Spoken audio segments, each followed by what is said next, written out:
Hey, welcome or welcome back. It is as always good to see you today. It is Sunday, and we do have a new Amberlynn video that was uploaded today. This one is titled, Here is What Really Happened, Getting My First Mammogram, and Chicken Chip Taste Test. It's gonna be a vlog. I'm wondering if this is what happened between her and Valentine. Like what actually caused the breakup. I thought whenever she first said, oh, it was Valentine's fault, basically, my first thought was maybe Valentine cheated on her. Don't know though. That was just where my first thought went. Maybe we'll find out. And she's having a mammogram, which is a good thing. It's always good to get checked. I had one a couple of months ago. So let's go ahead and get into it. Alright, if you are new here, first of all, welcome. Second of all, I do speed Amberlynn up to 1.25 speed, because she does speak a little too slowly for me. So all that being said, let's go ahead and see what our girl has to say. Hello, welcome to a new vlog. Today is actually June 25th. I thought I clicked on that, but apparently I did not click the right button. There we go. I had to look down at my computer to see okay. the date because I'm telling you, I lose track of time. I'm not gonna lie. So I'm actually really nervous. I have a mammogram today and I've never had one before. I'm 33 years old, having a mammogram. You know, it has to get done. So if they see something on the mammogram, I also have an ultrasound scheduled, but they said if they don't see anything, then I don't do the ultrasound. So we'll see. I'll definitely let you guys know how it goes. So oftentimes, if it's your first one, or you haven't had one for a while, they may have you go in to do another scan. I had to do that as well. I hadn't had one for several years. So I did my initial scan, and the machine kind of hurts. My chest was sore because it cut me like right here, up here. My chest was sore for like 2 weeks. Like it physically hurt. So I had to go back in a month later for another scan that was more detailed and have an ultrasound because they just wanted to compare the tissue, and they didn't spot anything that was abnormal. Just denser tissue in one than the other, whatever. So if they do call you back for your first one, don't get worried about it. It's very common because they often just want to confirm, just to double check a few things, since it may be the first one you've had. But yeah, I am a little nervous, I'm not gonna lie, because some people say it hurts really bad, and then other people say, oh no, it's no biggie. It's pretty easy. It really depends who your tech is, because if you've never had one or you're a dude and you don't know how this works, they basically have this machine. It has like a scanner that goes around to capture, but it's this machine that basically squishes your boob, flattens it out, and it kind of hurts.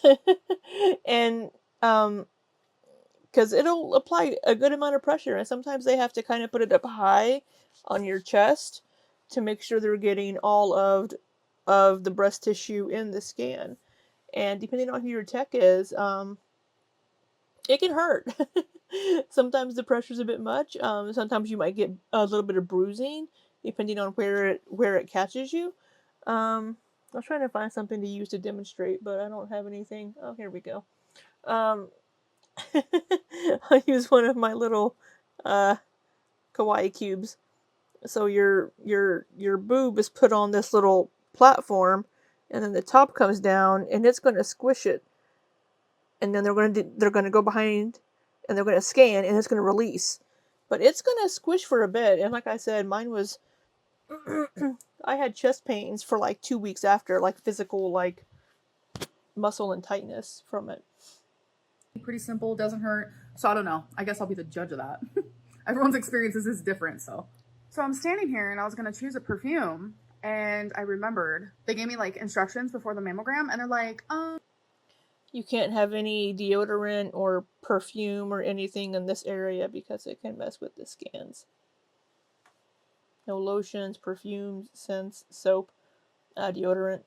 I mean, you can shower that morning, but make sure you rinse everything off. But don't have any like lotions and things.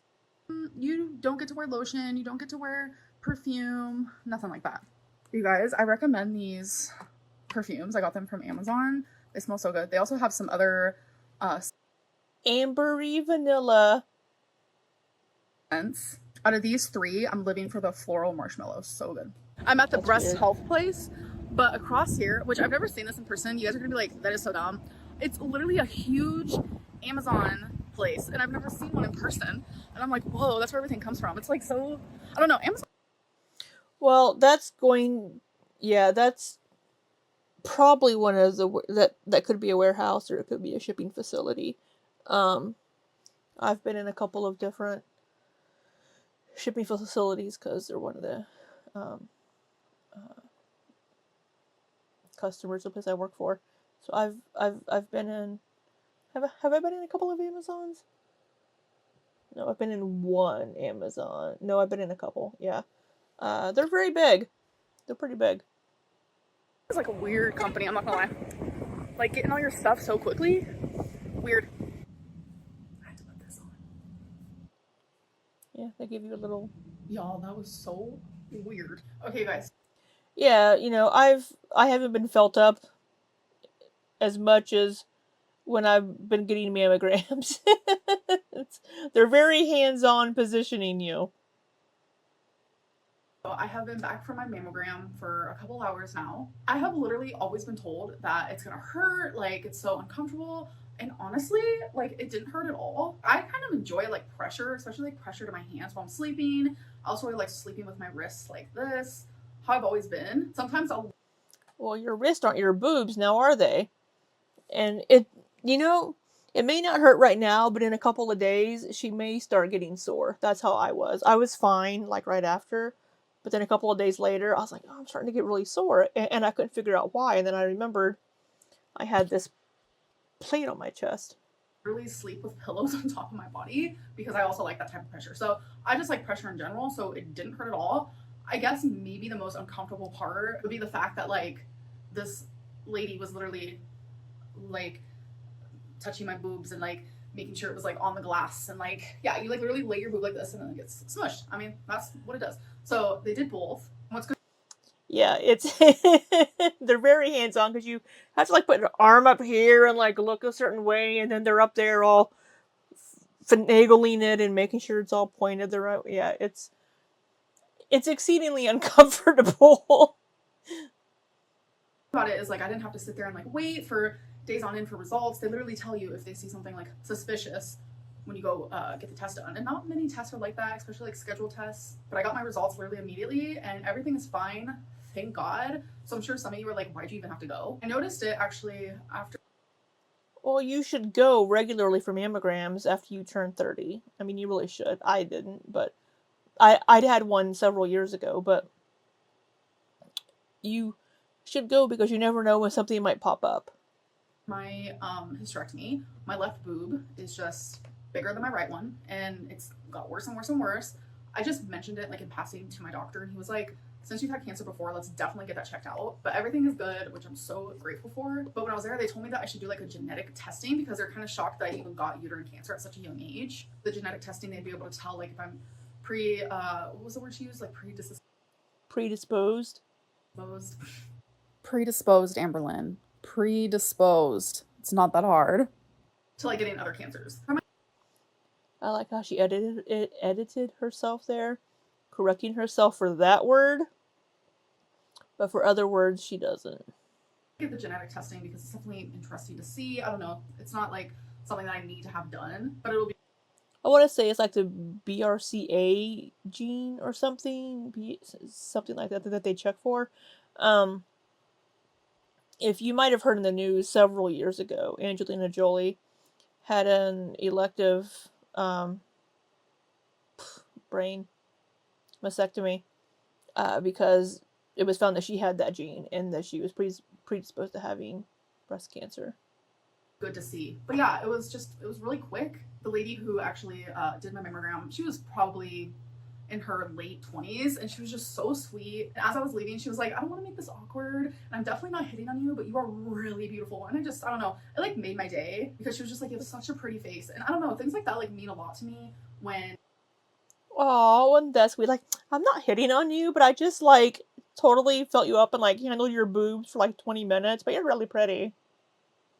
I'm feeling kind of shitty about myself. Like, I was having anxiety because I was like, oh my god, is there something wrong with my breast? And my boobs are all up in her face. Like, it was just a whole thing. So it definitely like It's very awkward. Better. She said that as I was walking out, and I don't know, it was just super sweet. Okay, you guys, it is time that we're gonna try these wild protein chips. So it's literally made with chicken breast, egg whites, and chicken broth.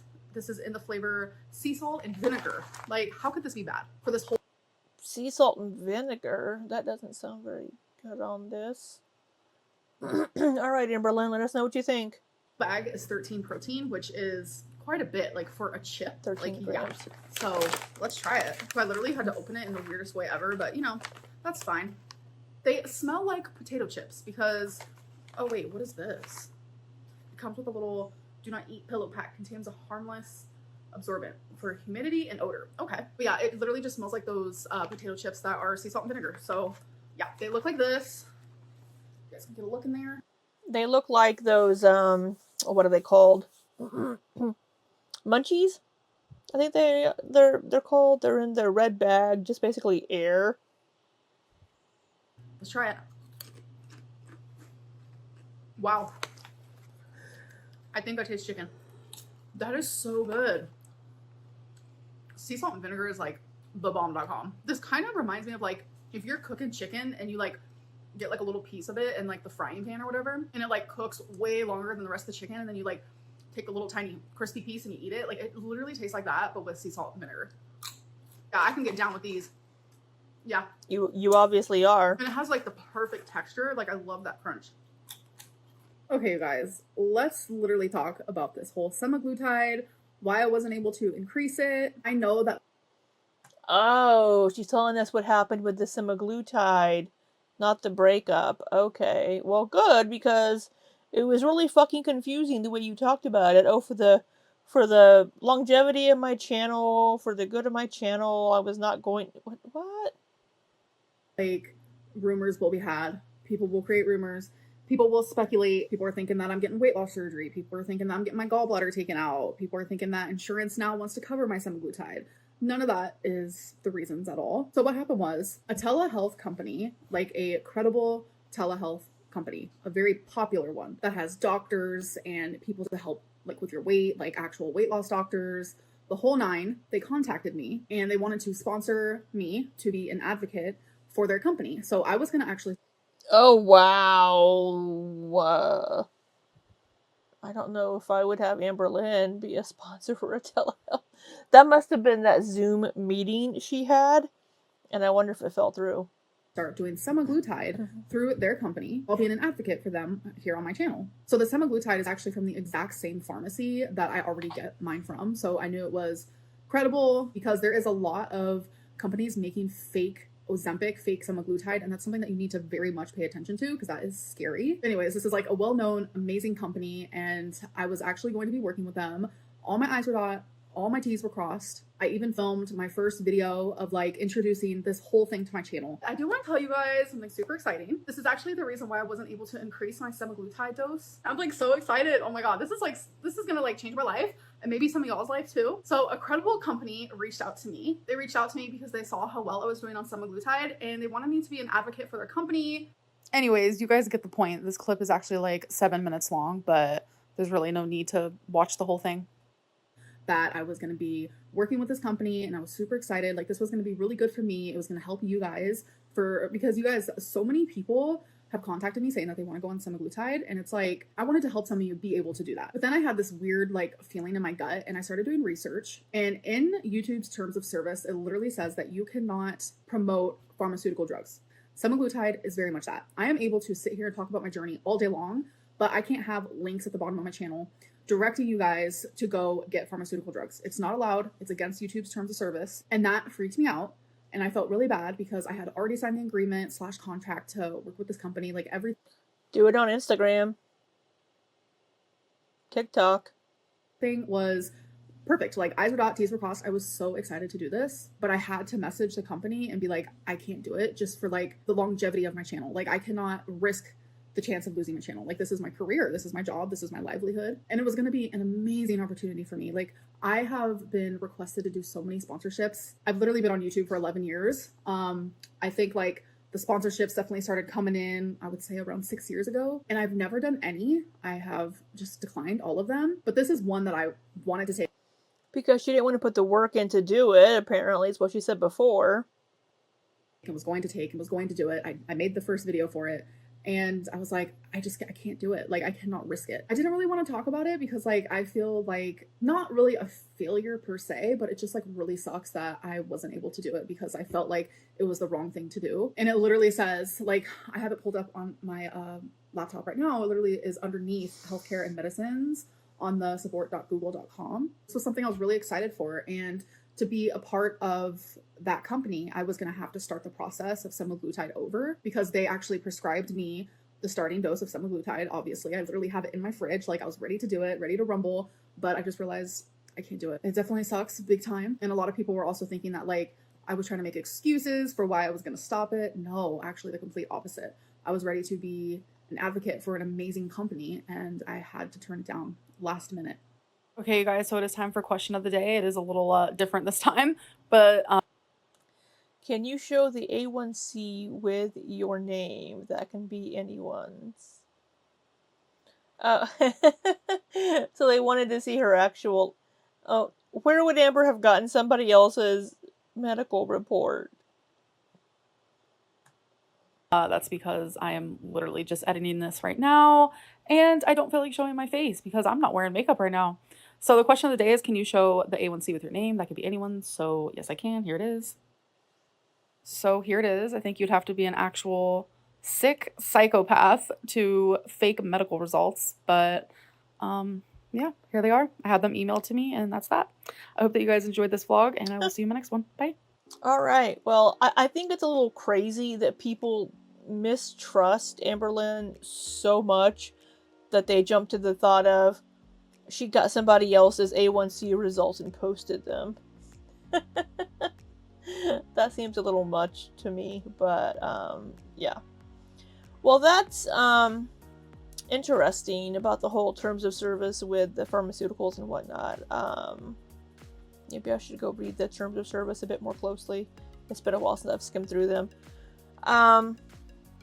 Yeah, Amberlynn doesn't usually do sponsorships. She's mentioned before because they take a lot of effort and work, and she doesn't want to put in the work to do them, basically. So interesting that she was going to do this deal with the telehealth company, which I wonder if they would be okay with her like doing it on Instagram or TikTok instead of on her YouTube channel, because she does have quite a large following also on Instagram and on TikTok. But yeah, who knows? And you know, I'm glad the mammogram results were fine. I'm glad all that came back fine. Good for her. But yeah, they are. If you're 30-ish and you know, getting a little bit older and you have you know, boobages, go get them checked out. Go make sure everything's good.